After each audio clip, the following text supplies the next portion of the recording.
Well, good morning, everyone. Welcome to day 23 of the Democrat shutdown. And today, you all know, we have a special guest with us. We're delighted to welcome back to Congress, U.S.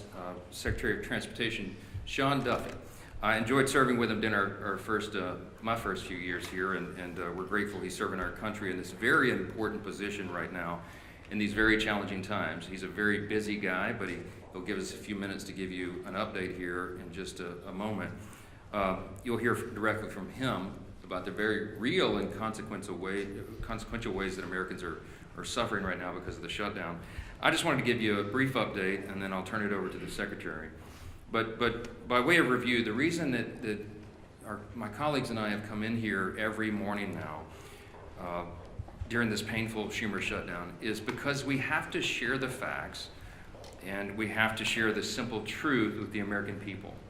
And why is that? Because the Democrats are working overtime to try to hide those facts and to try to distract from the very simple truth here. They want you to forget that just 5 Senate Democrats could reopen the government today.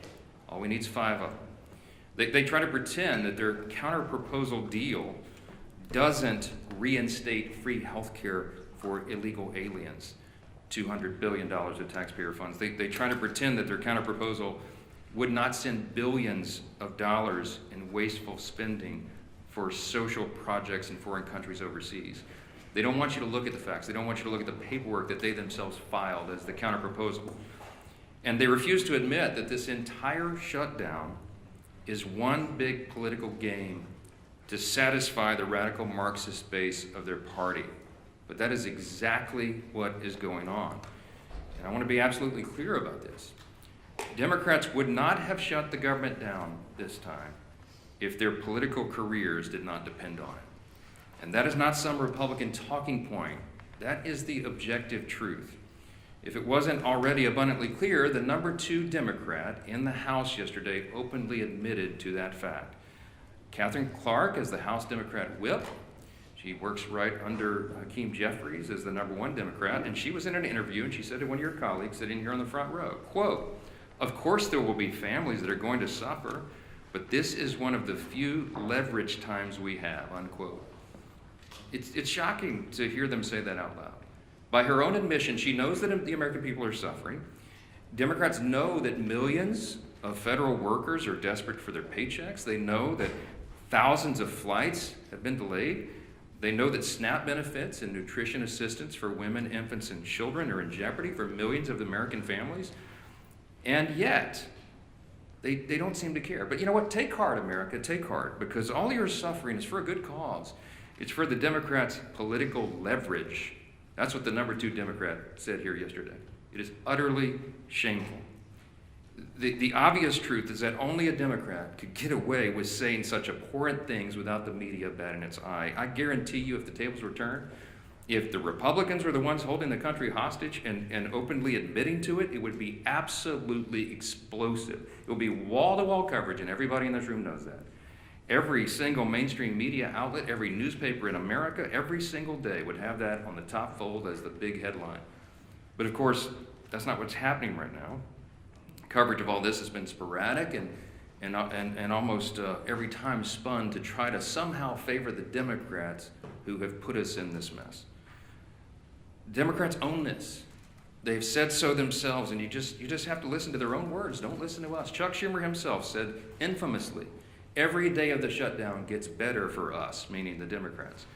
And then you had the Democrat whip here say yesterday, openly admitted, they're holding the country hostage for their political leverage. They're perfectly fine with that. They're perfectly okay with real pain being felt by real Americans as long as it helps their political agenda as they see it, as long as they can force $1.5 trillion new dollars in spending on America and get illegal aliens back on health care funded by U.S. citizens. That's their counter-proposal.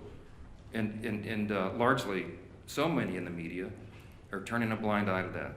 Well, as I said earlier, we've stood up here every day and talked to you about some of the terribly harmful effects that the Democrat shutdown is causing on Americans. We talked about troops at risk of missing their next paycheck. The nutrition assistance for women, infants, and children is under threat. Now, SNAP benefits will not be sent to those who truly need it.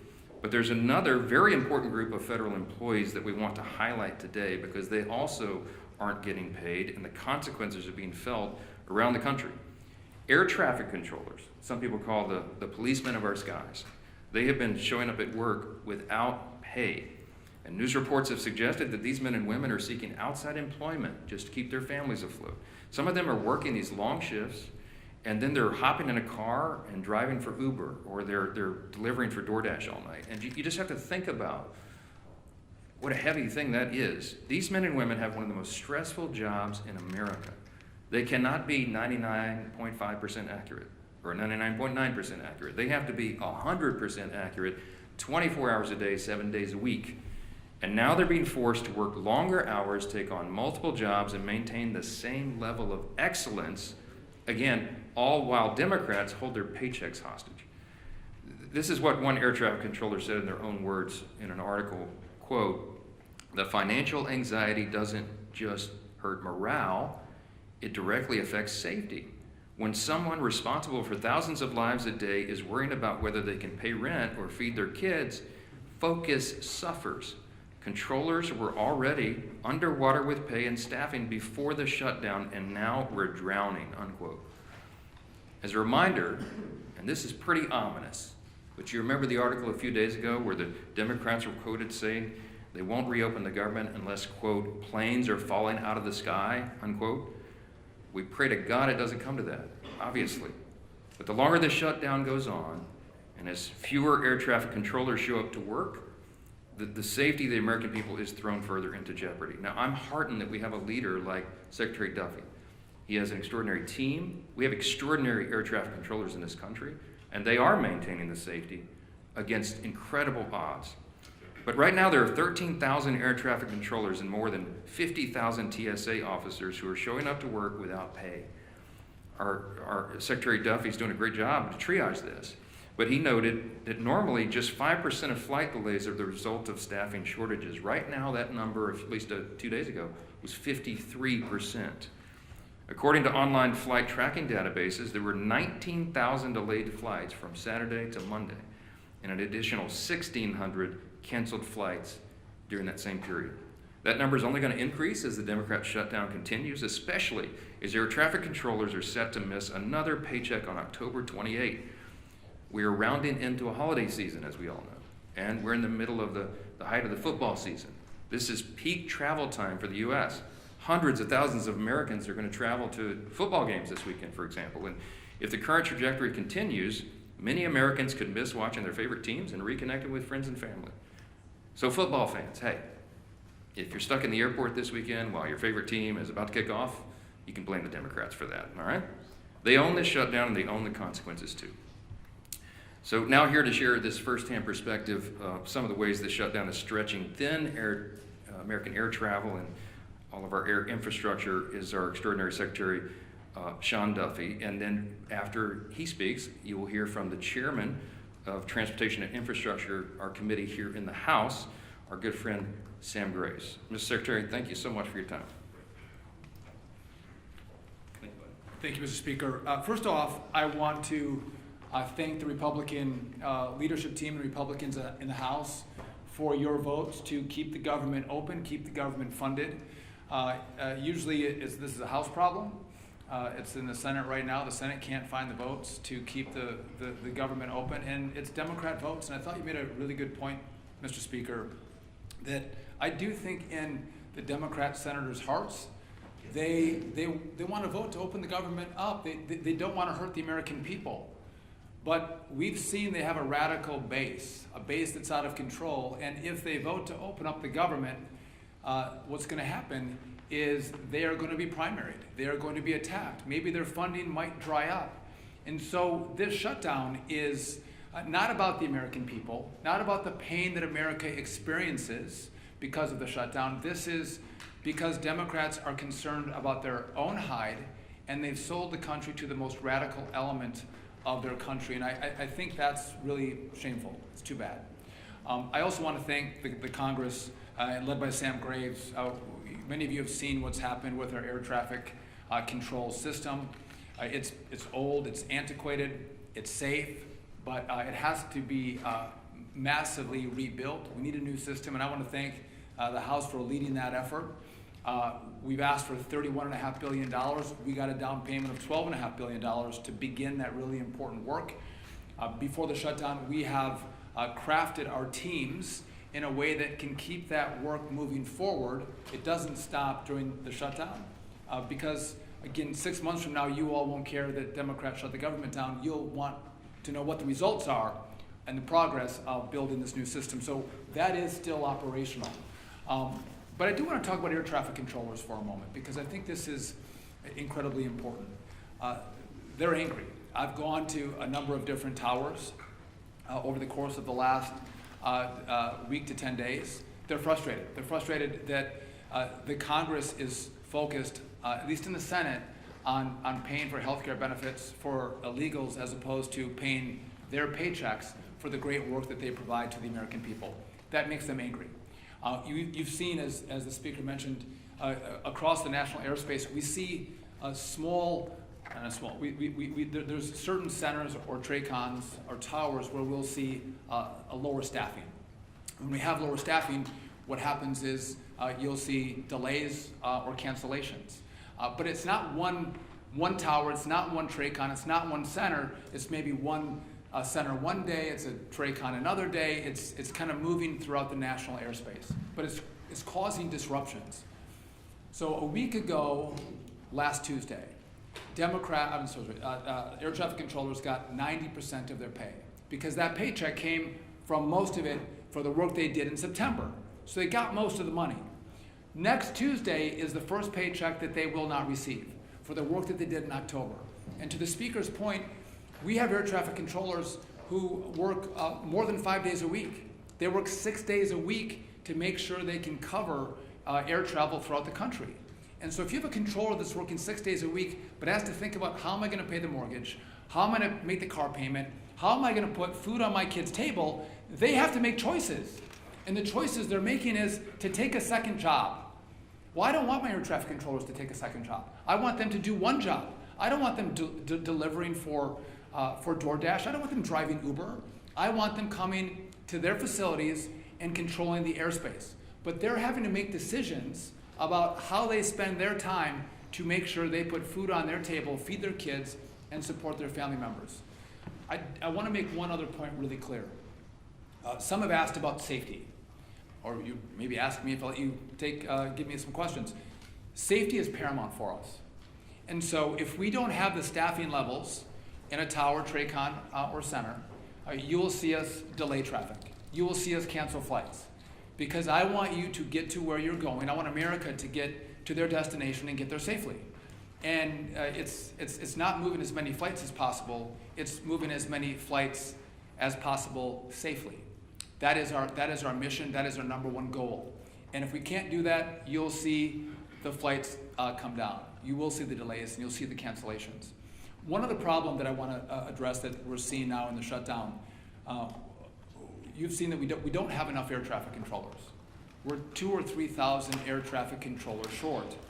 And so what I've done is I've developed a plan to supercharge air traffic controllers into our system. The president said, bring in the best and the brightest young men and women to work in this space, which is what we've done. We've shortened the timeline from testing to get into to our facility where we train our air traffic controllers in Oklahoma City.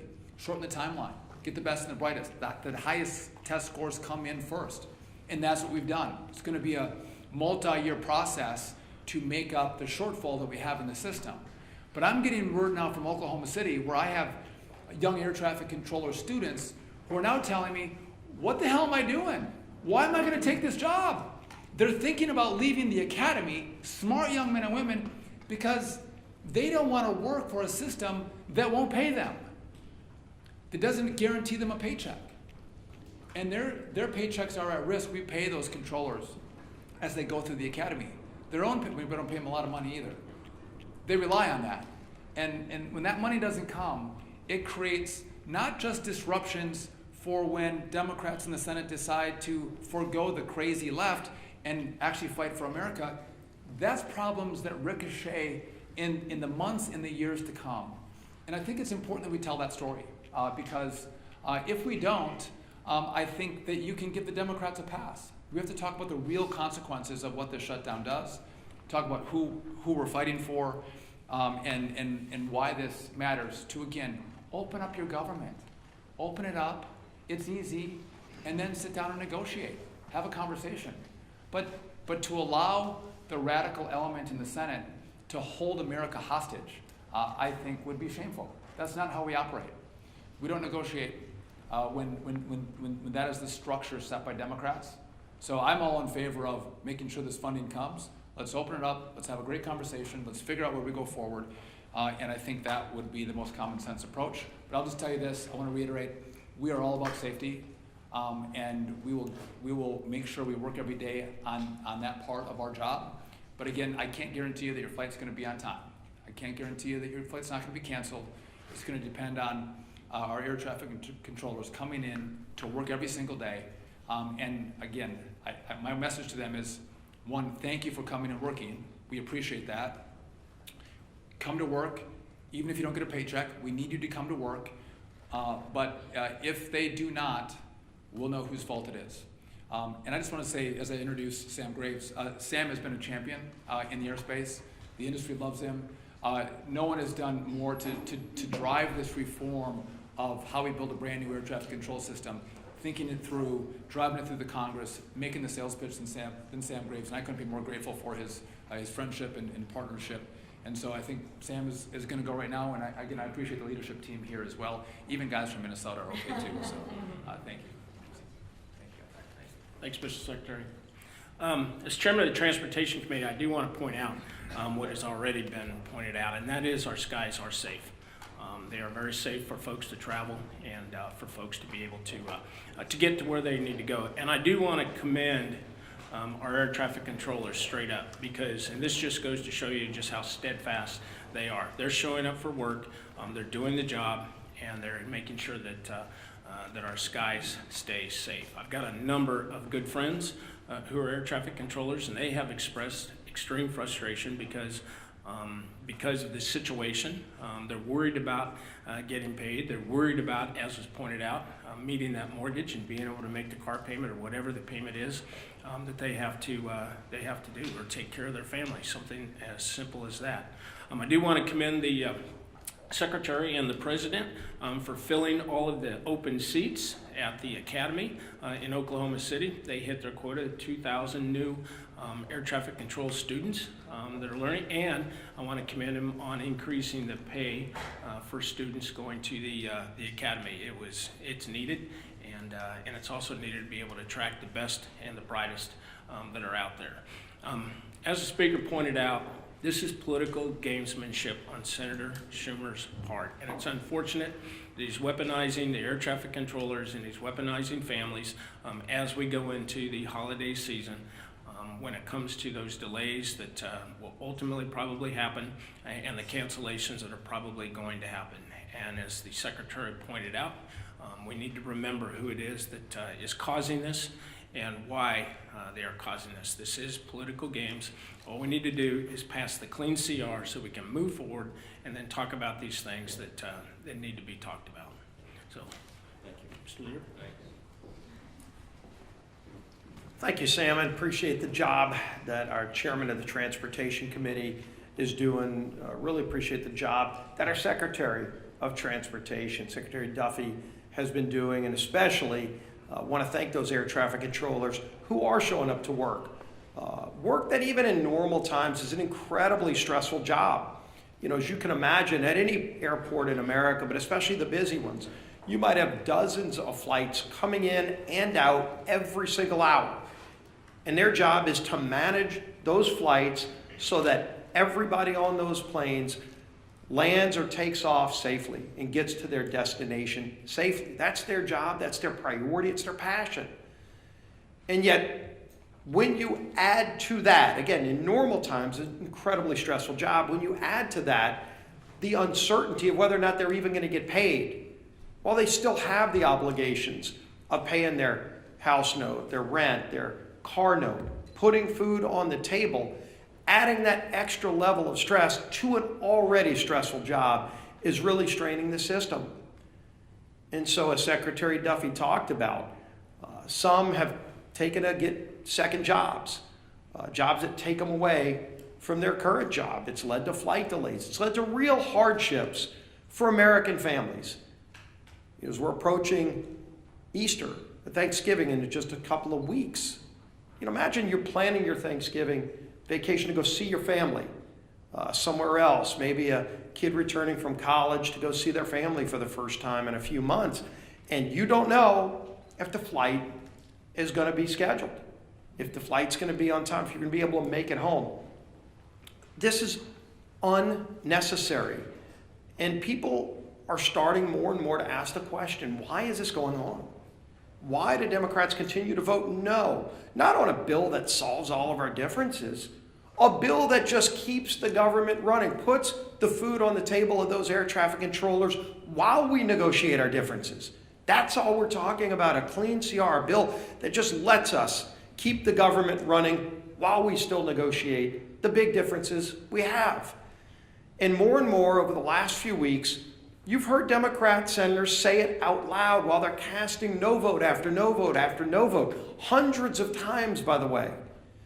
Over 600 times, Democrats in Washington have voted to shut the government down. Think about that. Over 600 times between the House vote, the Senate votes over and over again as if it's just some repetition. All it takes is 5 Democrat senators to have the courage to say, let's just open the government back up again so we can negotiate our differences. But they're starting to say publicly what we've said out here, what they've been saying privately, is they're scared to death of their far left radical base. That's why the Democrats did it. It has nothing to do with policy differences. That's what we can negotiate when the government's open. And everybody knows that. And so why are they doing it? And here we go. And you heard the speaker talk about it. But you had the House Minority Whip. Quote, shutdowns are terrible, of course. There will be families that are going to suffer, but it is one of the few leverage times we have. Leverage. Yeah, sure, they're okay with people suffering, but boy, does it give them leverage. For what? To appease their radical base, to show their radical base they're fighting Donald Trump. So they've made the calculation it's okay to cause suffering to families. Schumer, of course, quote, every day gets better for us.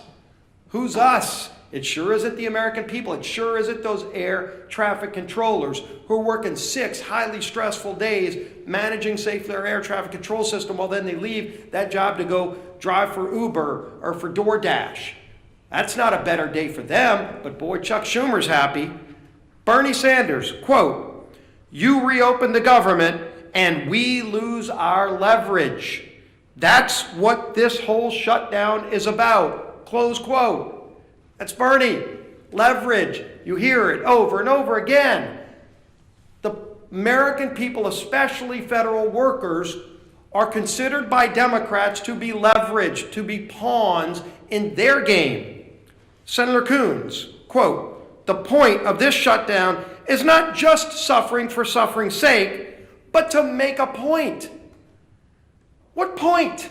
A point that you can cause suffering on other people so you can get leverage to go back home to Los Angeles or San Francisco or New York City and show the socialists, look at me, I've made Donald Trump, have to go and move some money around to figure out a way to pay federal employees. I'm creating chaos in Washington. That's what they want to do. That's their leverage, so they can get some pat on the back from socialists and Marxists who want chaos in America. It's disgraceful. And everybody knows it, but they don't care. They don't care because as long as they're appeasing their radical base, that's what their leverage is all about. The American people to Democrats are considered pawns for leverage to go and make the far left radical base look like they're fighting Donald Trump. And I'm going to finish with this. Air traffic controllers, again, as Secretary Duffy, as Chairman Graves have talked about. Right now, 13,000 air traffic controllers are working without pay. 13,000. Some of our air traffic controllers who work 6 days a week, or you've heard it, driving Uber, doing all these other things. Nick Daniels, the president of the Air Traffic Controllers Association, said, quote, "To think that somehow we can live with, you'll get paid eventually, that doesn't pay the controllers. That doesn't pay the mortgage. That doesn't pay gas. That doesn't pay the food bill." That's the burden. That's the burden, those 13,000 air traffic controllers whose job every day is to keep us safe when we fly on airplanes is. And why do they have that extra stress? Why do they have that extra burden? So that Senate Democrats can feel like they've got leverage over who, over what, to what end. This is madness. There is no end for them. They just think this is some kind of game and the American people are pawns in that game. It's got to end. Our whip, Tom Everett.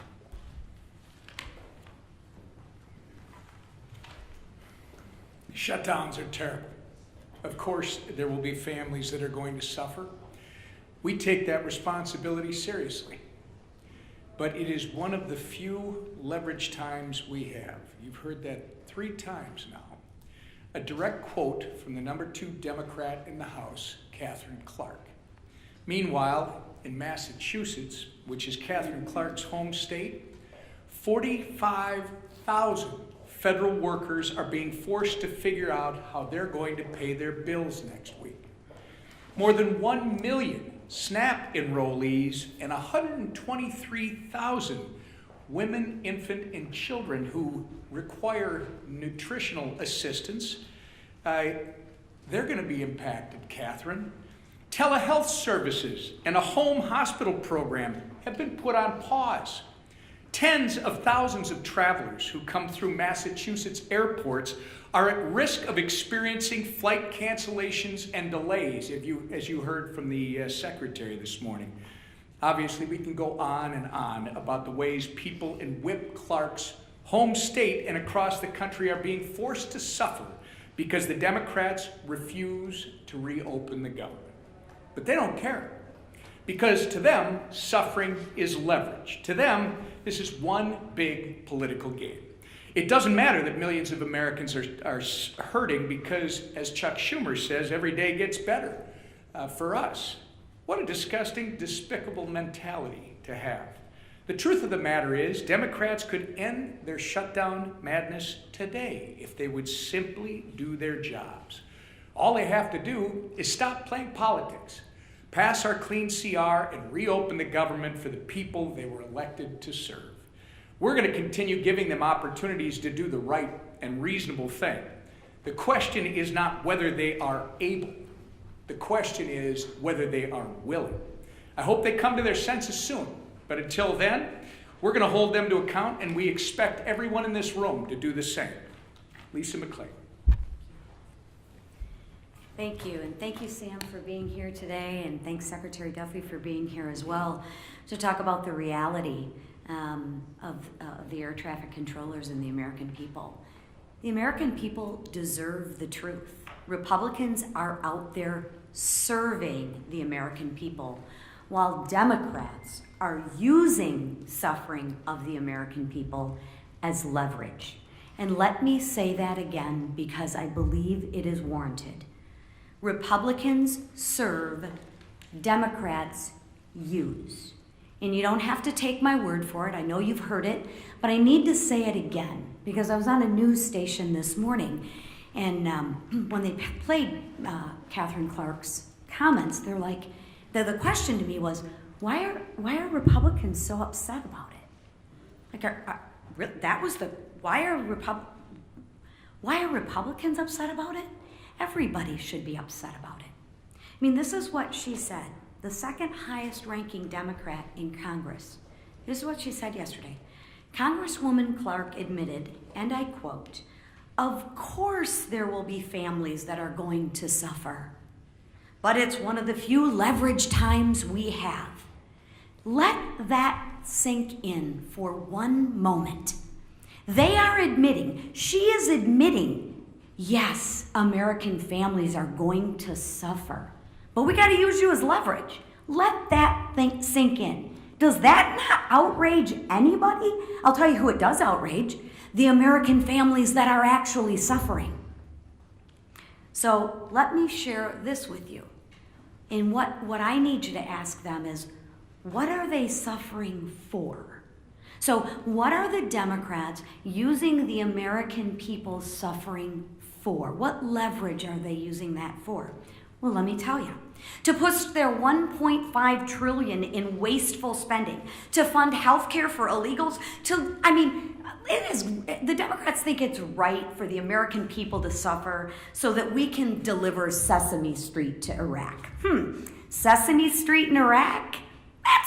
Democrats, Catherine, she thinks that's all right to have the American people suffer for that. Someone connect those dots for me. I mean, seriously.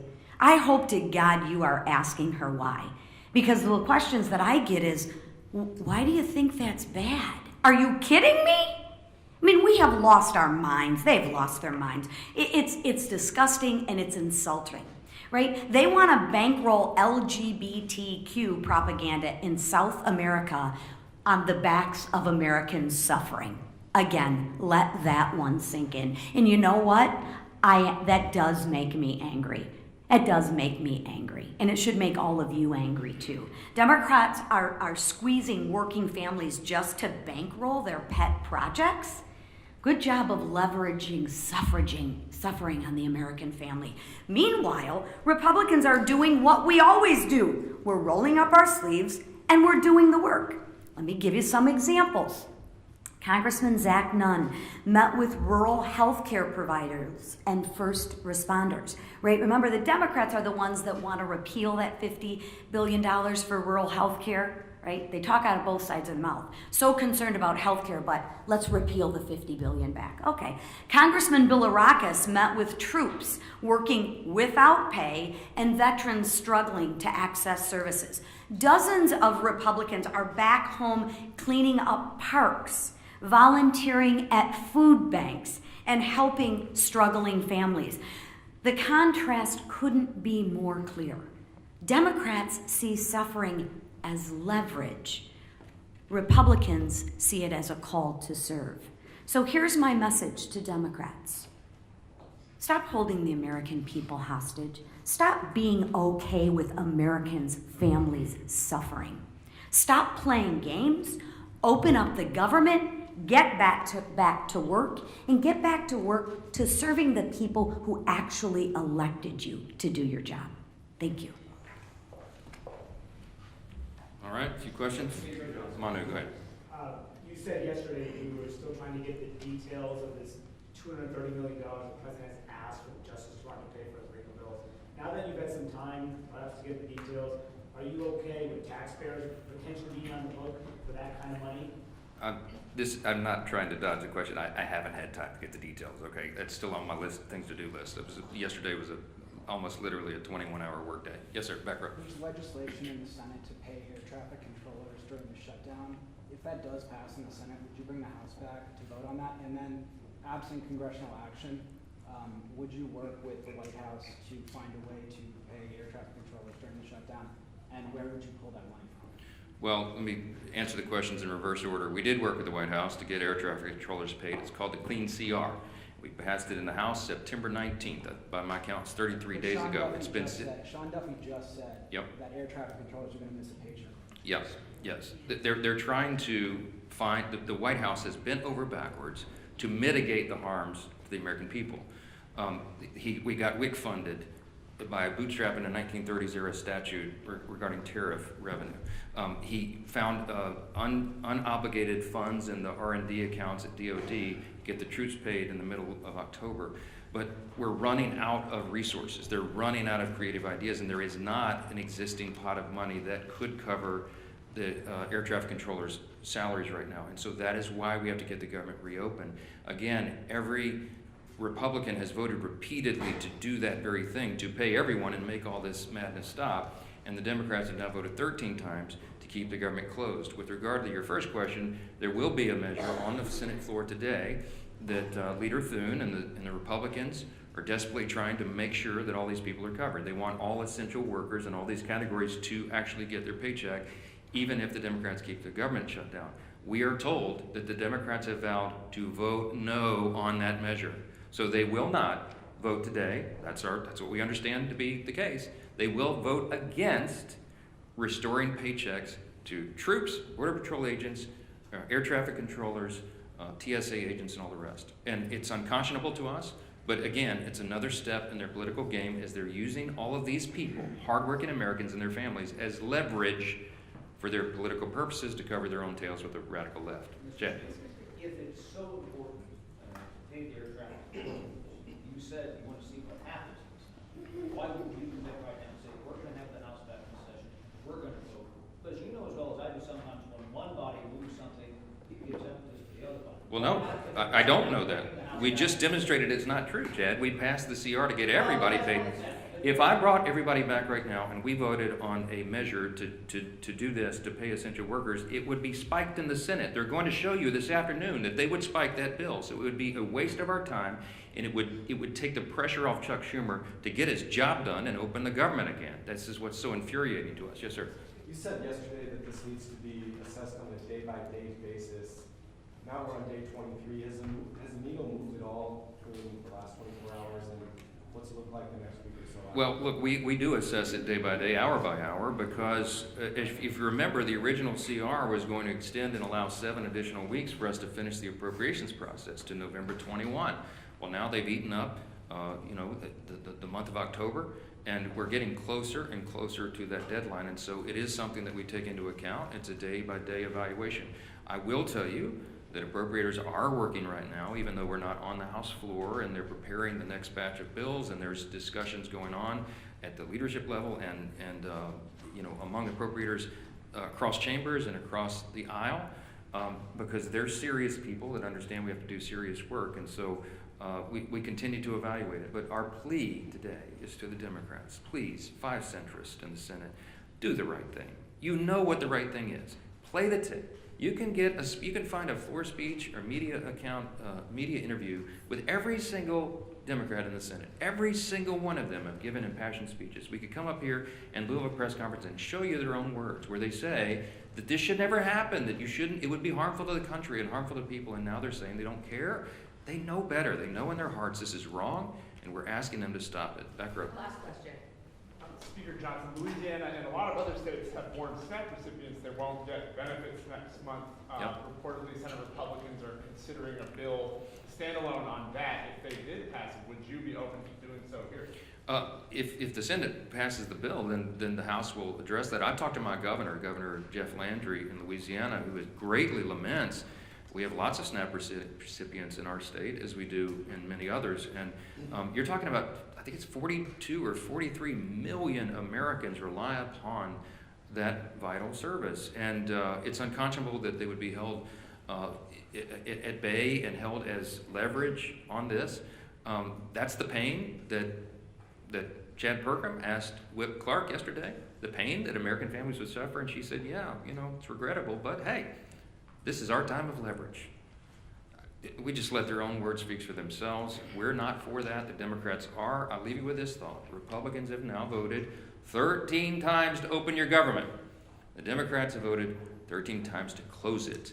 The Democrats own this shutdown and all these horrible consequences, and you need to remind them of that. Thank you. On appropriations bills,